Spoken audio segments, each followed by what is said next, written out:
Kia ora everybody, Quentin here from home in Pahongana. I hope everyone's having a good lockdown and staying safe, and I hope you realise that now's like the perfect time to be getting into the garden, especially because, I mean, one, it's something to do, two, it'll get you fresh air, and three, now you don't have to worry about food security. Like, I know there's food in the supermarkets, but, just saying, it's a good idea to have some of your own. And I'll also talk to you in this little wananga about why it is a good idea to grow your own food, because you know what's going into it, right?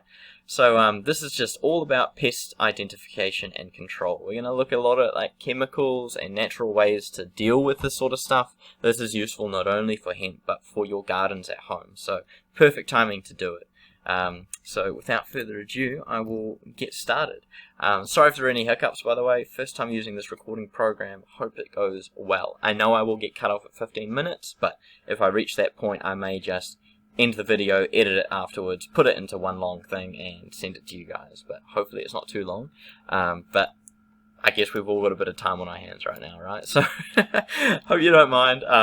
Gonna cover 3 types of pests.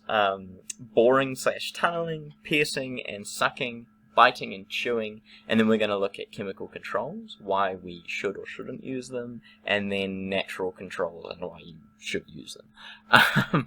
So first insect we're going to look at is the adult leaf miner. So you see this leaf miner here, you see the adult is on the image on the top right. So you barely see those, but what you do see is the larvae, which is these streaks that they create in their image down there. I don't know if you've seen that before, but they create these little tunnels, and they're very obvious and very easy to see. But the problem is, even though you see them, if you spray the leaf, well, they're inside and they're safe, and you're not going to do anything to them. So what I've done in the past is go around and squish each individual bug inside the leaf, and that works. It takes a long time though, right? So most commercial growers, they'll spray the leaves, and while I did say that, you know, the leaf, it's now protecting the bug underneath, they'll use a systemic pesticide. I'll explain what that is soon, but essentially what you need to know is that's going to be absorbed by the leaf.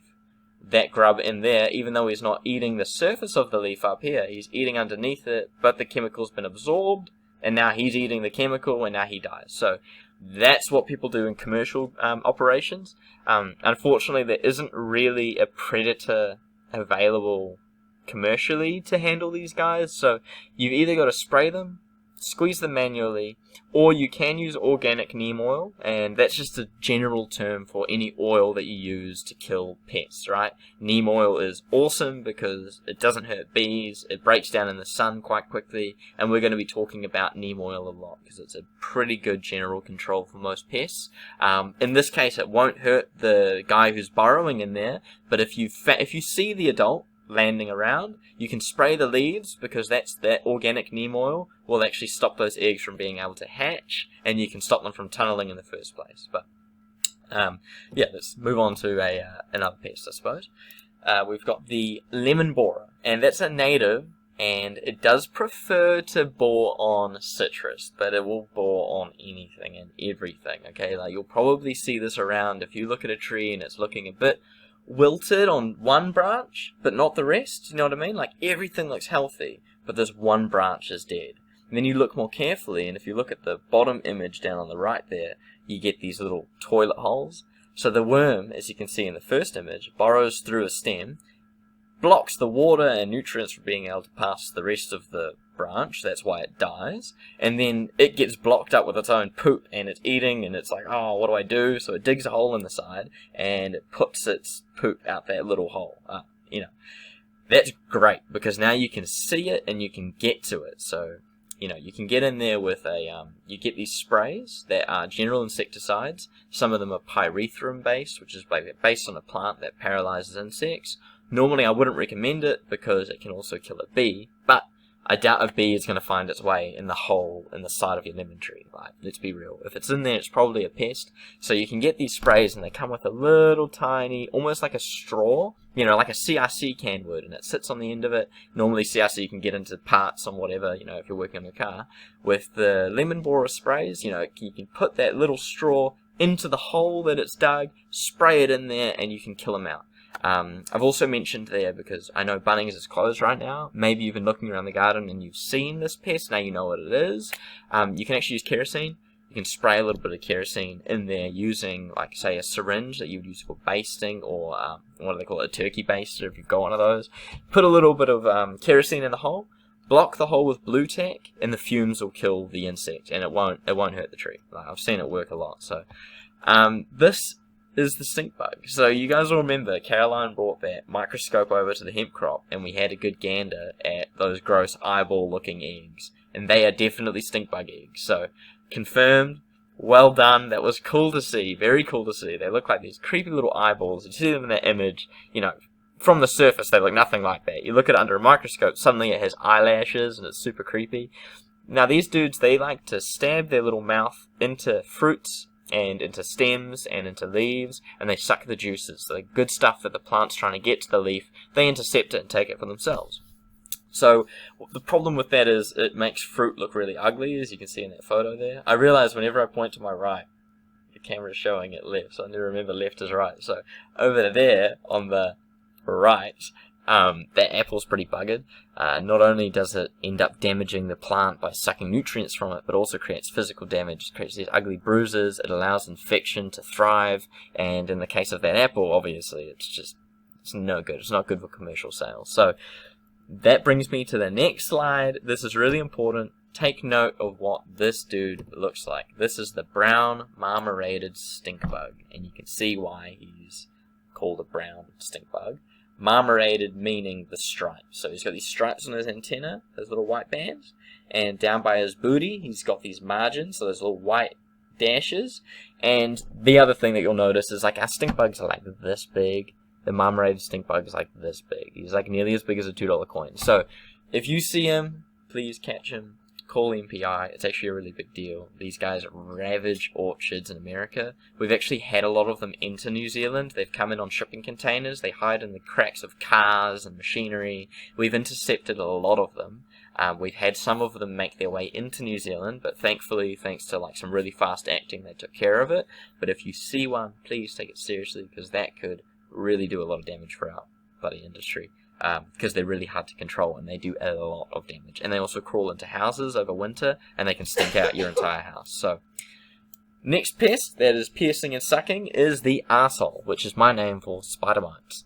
So you can see the first image, that's a 2-spotted spider mite. If you were to see this in a crop, you wouldn't see it. You'd see tiny little black dots, and eventually you'd start seeing little webs that look like spider webs. What these guys do is they create these webs. They hide under them. You come along and you think, I'm going to get you. You spray it with an insecticide, and meanwhile, the web is waterproof and it's perfectly fine in its little home, laying heaps of eggs. And they reproduce so fast, and they're notorious because of their fast reproduction.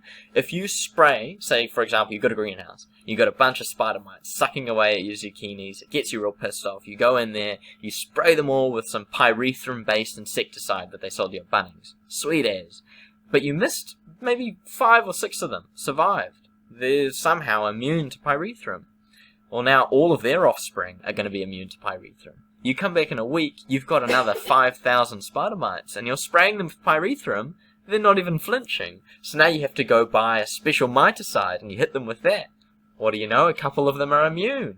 And so what you end up with is these little colonies of spider mites that just don't give a damn, and they're really hard to take care of. So, and especially because of that web that stops you from getting to them. So what I've done in the past is, again, neem oil, great product. Took that, mixed it with water, take a paintbrush, take every individual leaf, turn it upside down, because they're always under the leaves. Always check under the leaves when you're looking for pests, guys. That's usually where they live. Take your paintbrush and you brush the leaf. You can do that with neem oil, you can do that with isopropyl alcohol, you can do that with nicotine. I mean, like, you can literally take tobacco leaves, dry them, soak them in a bucket, make a tea out of it, and brush the plant with that. Or you can even just use ciggies. You can take like 5 to 10 ciggies, crush them up, put them in a... I know, okay, we're getting expensive here, Quentin. What are you talking about? Why would I waste my ciggies on my plants? Okay, hello. I hear you. Okay. I'll give you guys some tobacco seeds when we're next able to see each other. I've got lots of them. I've been growing it for like 5 years, mainly because I can use it in an emergency to kill any pest that's messing with me. Plus, they don't get attacked by pests, and they also invite good parasitic wasps to live in their flowers, and then those will go and mess with your pests within the garden. So I'll explain more about that in a minute. It's called companion planting, but we'll get there. So Anyway, spider mites are terrible, and like I said, paintbrush works, takes a really long time, very tedious. Best possible thing you can do, go to the website that's linked right at the end of this text, bioforce.co.nz. You can buy predatory mites, and that second photo is so satisfying to me when you see that through a microscope and you witness these bastards getting destroyed by these little red mites. It's really great. So those are very effective, and they breed just as fast as the spider mite. They'll stomp them down until the spider mite's dead, and they'll eat each other, and then they're gone. So, very weird plant, but it doesn't cost much to get like 5,000 of these bloody spider mites into your home, onto your plants, and just destroy the spider mites. So, definitely recommend that. Next thing on our list is aphids. So these dudes breed really quickly, and that's because, for some reason, the mother will give birth to a daughter. That daughter will already have 3 daughters ready to be born in her. She'll give birth to those 3 daughters. Each of those 3 daughters all have 3 daughters ready to be birthed in her. So they literally give birth to babies that are ready to have babies. They give birth to live young that are ready to give birth to live young. They're ready to give birth to live young. And they just spread like crazy. Fortunately, ladybugs love to eat them. So we'll talk about that again. Bioforce, I'm going to talk about it a lot. Great place. You can buy ladybugs. You can create a little ladybug farm for them. Release some into the garden. Keep some in your farm. Feed them up. You know, when those ones in the garden start to die off for whatever reason, or they fly to greener pastures, release some more, and you can just literally take care of aphids that way. If not, neem oil. Spray them with neem oil. It works a treat. Next little pest is the looper. We've all seen this. They're bastards, of course. They eat the leaves as well as the flowers of the hemp plant. You can spray them. Like, if you're at home, you can spray them off of plants with a hose. You can literally just spray your plant, blitz it with a hose, smashes them off. Actually also works for aphids and stuff. You can just drown out a lot of insects naturally that way. So I know it's a hosing ban, but hopefully rain is coming, and during your winter or your autumn you can look at that as an alternative. But you can also use stuff like Derris dust, or Derris dust is great. You shake that, give it a couple pumps, and you put a fine coating of dust on the leaves, and that'll kill the caterpillar or anything else trying to eat the leaf, but won't kill your mates. And by your mates I mean the good pests, not your actual mates. That would be really lethal. Moving on. So this is thrip damage in a cannabis leaf. And the thing is, like, no one knows that. Like, honestly, if I saw that, if someone showed me that leaf and said, Quentin, what's happened to my plant? I would probably say, well, that looks like spider mites. And it looks like thrips. And it looks like it could be psyllid. And, like, honestly, it could be a lot of things. Like, it could also be fucking 2-spotted mites. Anyway, the point I'm trying to make is you can't always just see the pest. You can only see the damage. Some pests are too small to see. Spider mites, too small to see. Those images you saw of spider mites, you'll never see that unless you're zoomed in on it with a microscope. Same with thrips. You can see the damage, but you can't see the pest. So, best thing to do, in my opinion, is grab one of these bad boys. We all saw Carol went and bought one. That's because we had a good talk about pests. Told her about this microscope. Showed her on a plant. Like, for me, I saw, you can see some plants, like, okay, that looks like thrips. Like in rhododendrons, if you ever look in your garden, you see like a rhododendron with a nice big green long leaf, and it's silver. There's little silver flecks on it. That's thrips. Thrips also transmits disease from plant to plant. That's why it's so awful. So, normally, you can't really tell what it is. You grab a $7 microscope off Trade Me, you look at the thrip, you see it's a thrip, you quickly Google it, and that brings me to the next slide. And there's a link underneath that little ladybug icon, where you can find almost every New Zealand pest that you'll find in vegetables, and it will show you zoomed in images. So if you ever have a link like that, you can save it to your bookmarks. You find a pest in your garden, you look at it under your microscope, you go back to your little article, you have a browse through, you find the one, and then it tells you how to deal with it, So sort of the way you go about it. You're never going to memorize every single pest or every single symptom, but you can use your brain to just figure it out and then go from there. Plus, we have Google. So, this image right here looks real hectic, but this is actually normal. Like, I went over to the Leaderbrand, the biggest vegetable growers for New Zealand, and up in Gisborne, and, I mean, they do the same thing. Like, the day before the harvest, they'll get a helicopter to drop chemicals on their spinach or whatever they're growing because there's a pest or there's a disease or a fungus that they need to deal with now. And unfortunately, a lot of these sprays are actually pretty toxic, and they usually have restrictions and limits. Like, for example, there are some organophosphates that you use for insects. And the rules, though, will say, well, they're not even really rules, they're more guidelines. They'll say the withholding period of this product is 15 days. So that means you can spray this on your fruits and veggies, but you can only do it at least 15 days before harvest. You can't do it 3 days before harvest. And in that way, we try to prevent pesticide and fungicide residue on our food.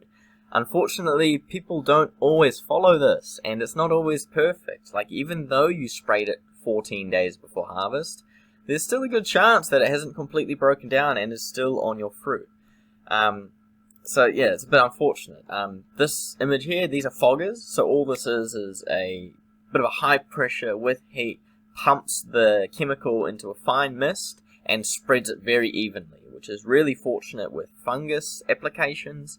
And I'm not saying that all of these are bad. Like, a lot of organic growers, they are allowed to use copper because copper is considered natural, and so they spray their plants with copper because copper is a natural fungicide, and they'll do stuff like that. But unfortunately, this can be bad.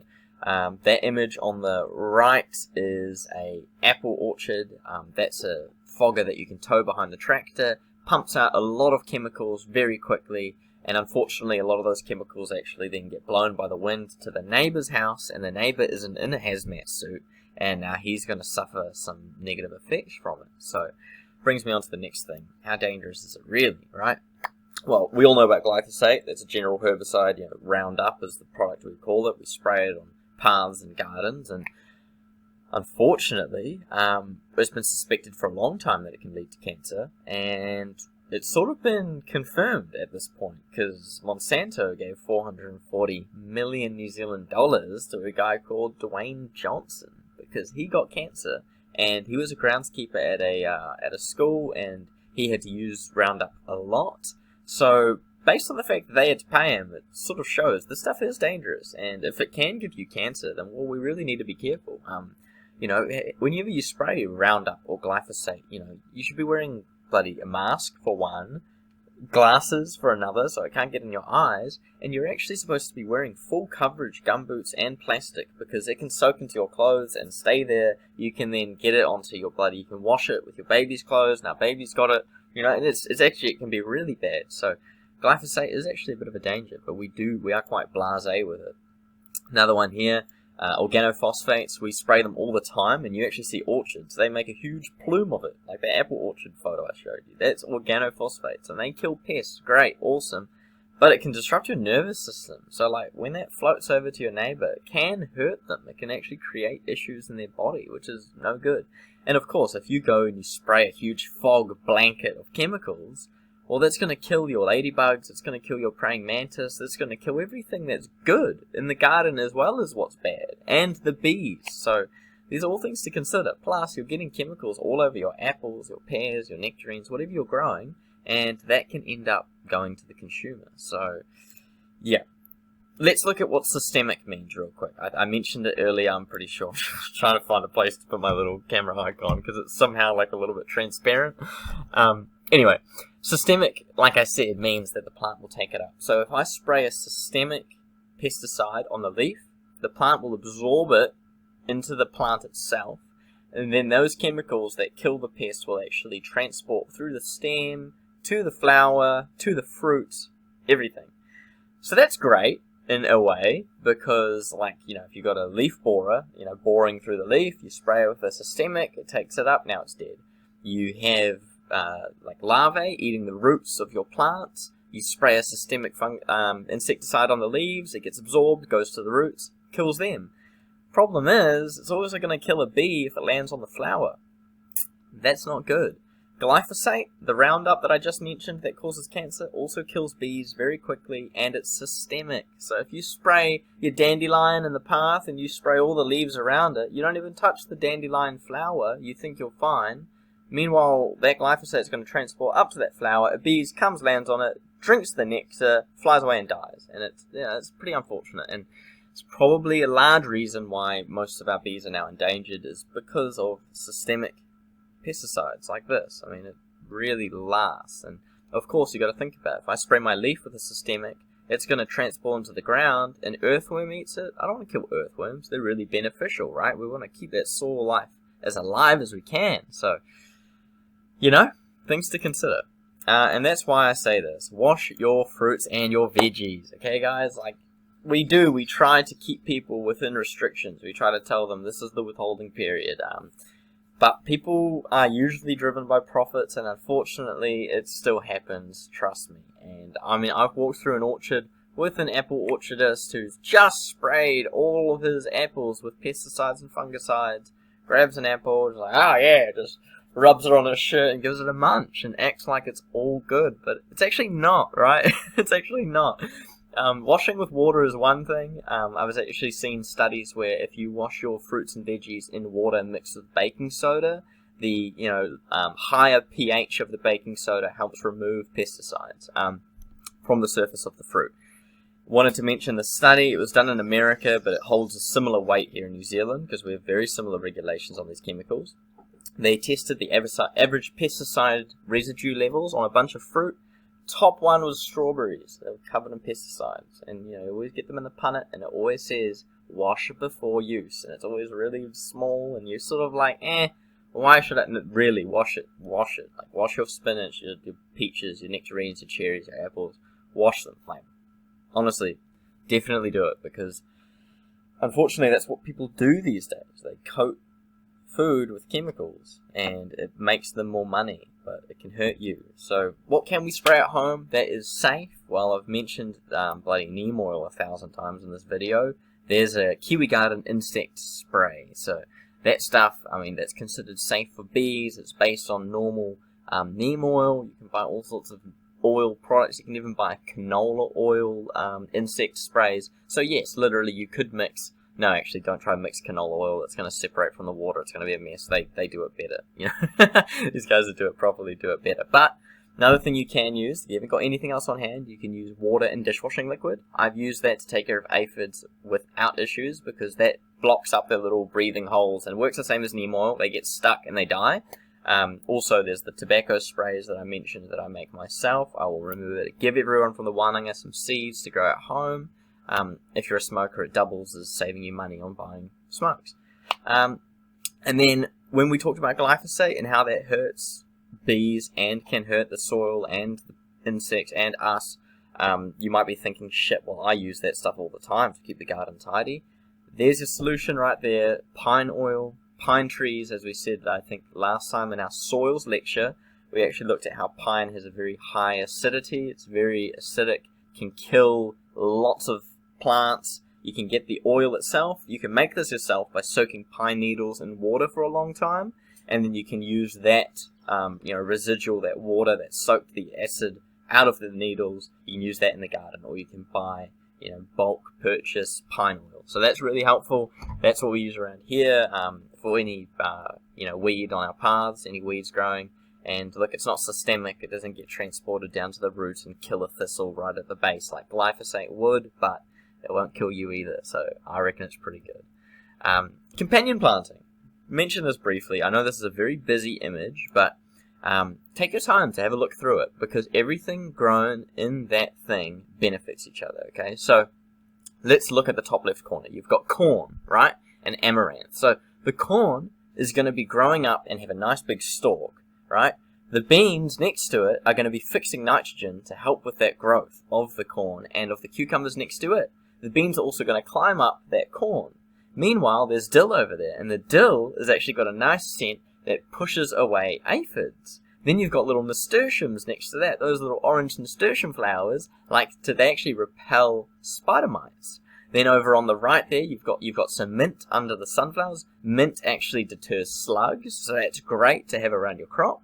Then you've got some cabbage next to borage. Borage is a great rewarder for bees. Tomatoes, on the other hand, aren't such great rewarders, so the borage will really feed the bees where the tomatoes are lacking.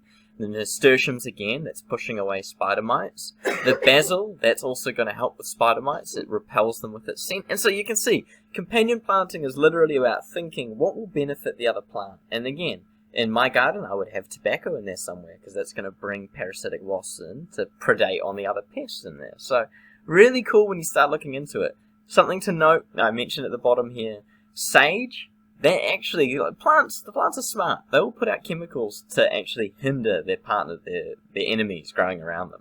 Sage will put out a chemical that stunts the growth of plants. It stops them from getting big. So that's obviously like a really bad thing to grow next to something that you want to grow big, like tomatoes. Do not grow sage next to tomatoes, next to cucumbers, next to corn, next to squash, next to sunflowers. You can grow it next to parsley. You can grow it next to green peas, because they don't get huge. But yeah, be careful about where you're planting sage. Preferably plant it on the edge next to something leafy like lettuce or cabbage, or green peas or parsnips, as you can see in this photo. So a little bit of a summary. Our best approach is a holistic one. So plants have their own immune systems. As you can see, some of them put out chemicals to keep pests off of them.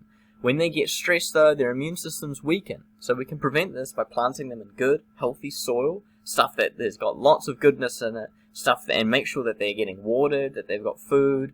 That'll give them a more fighting chance because their immune system will be pumping. Just like ours, we should all be having lots of vitamin C right now, doing some exercise, making sure that if you do catch coronavirus, your body's going to fight it, right?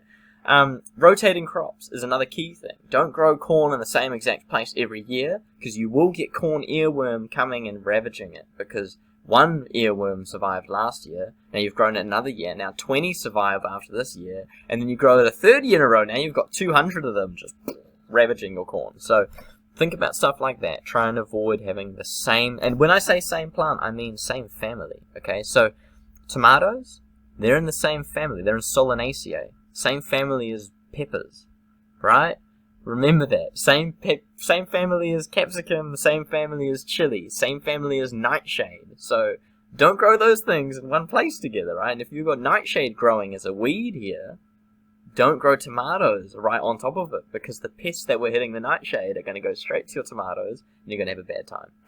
Finally, try keep everything balanced, just like nature does. Like, you never see a whole bloody fucking paddock of pine growing in nature. That doesn't happen. It's always spread amongst other things, right? When we start to do a monoculture thing, we invite more pests and disease to thrive. So, like the companion planting we saw, encourage diversity. And one of the things you can do to get diversity in your garden is go to bioforce.co.nz. I swear I don't work for these guys, but I do really love what they do.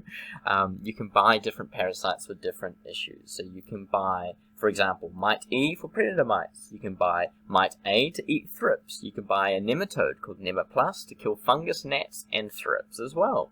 Yeah, so many things. So they're awesome products. You can also buy ladybirds there, and you can start making your own little ladybug farm.